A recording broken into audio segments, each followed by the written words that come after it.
Good morning. My name is Arshna and today my topic is Walter's model. Professor James C. Walter has developed a theoretical concept which shows the relationship between dividend policies and common stock prices.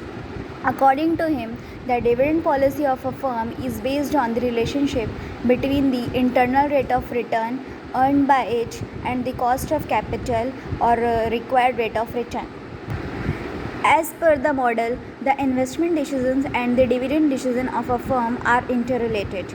A firm should retain its earning if the return on investment exceeds the cost of capital. Such firms are growth firms. Such firms should have to zero payout and should reinvest their entire earnings. On the other hand, a firm should distribute its earning to the shareholder if the internal rate of return is less than the cost of capital. Such firms are called declining firms. Such firms should distribute the entire profits 100% payout ratio. Firms with internal rate of return equal to the cost of capital are called normal firms. In such firms, the shareholder will be indifferent whether the firm pays dividend or return the profits. Now, Walter's theory on dividend policy. Walter's model on dividend policy believes in the relevance concept of a dividend. According to the concept, a dividend decision of a company affects its valuation. Walter's theory further explains this concept in a mathematical model. Crux of Walter model. Professor James C. Walter formed a model for share valuation that states the dividend policy of a company has an effect on the valuation. We categorize two factors that influence the price of share via versa demand payout ratio of a company and the relationship between the internal part of the return of a company and the cost of capital. Assumptions of Walter's model. Internal financing. All the investment are financed by the firm through retained earning. Now, new equity is issued for the same. Constant IRR and cost of capital.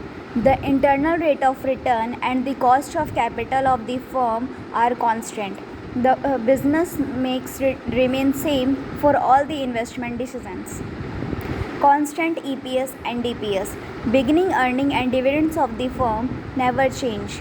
Though different values of EPS and DPS may be used in the model, but they can assume to remain constant while determining a value. Infinite life. The company has an infinite or a very long life. Capital market is perfect. It means that information about all securities are available to all investment in equal proportion. Due to this assumption, there is no overpricing or underpricing of the security. Further, it means that all investors are rational. It means all investors want to increase their return and reduce their risk. No flotation cost, no transaction cost, and no dividend tax. It is assumed that there is no cost to the company to issuing a security. There is no cost to investors to buy or sell a security, and there is no corporate dividend tax. All of them have been eliminated because these things do not remain same for all the company universally, and the theory is to be applied universally. Only equity finance. A company can only equity finance. It includes equity share capital and reserves and surplus. There is no source of finance like preference share capital or debentures. Preference share capital is a hybrid source of finance. It includes certain feature of debt and certain features of equity. So, it is eliminated by making the assumption. Further, in case of debt financing, there is a chance of a trading equity, so with that rate of earning of the company will keep on changing. Hence, it is almost eliminated. Trading on equity means borrowing at a lower rate and earning at a higher rate. Criticism on Walter's model. Walter's model is quite useful to show the effects of dividend policy on all equity firms under different assumptions about the rate of return. However, the simplified nature of the model can lead to conclusion which are not true in general, though true for Walter's model. The criticism on the Walters model are as follows. Walters model of share valuation mixes dividend policy with investment policy of the firm. The model assumes that the investment opportunity of the firm are financed by retained earnings only and no external financing debt or equity is used for the purpose. When such a situation exists, either the firm investment or its individual policy or both will be self-optimum. The wealth of the owners will maximize only when the optimum investment is made. Second, Walters' model is based on the assumption that R is constant.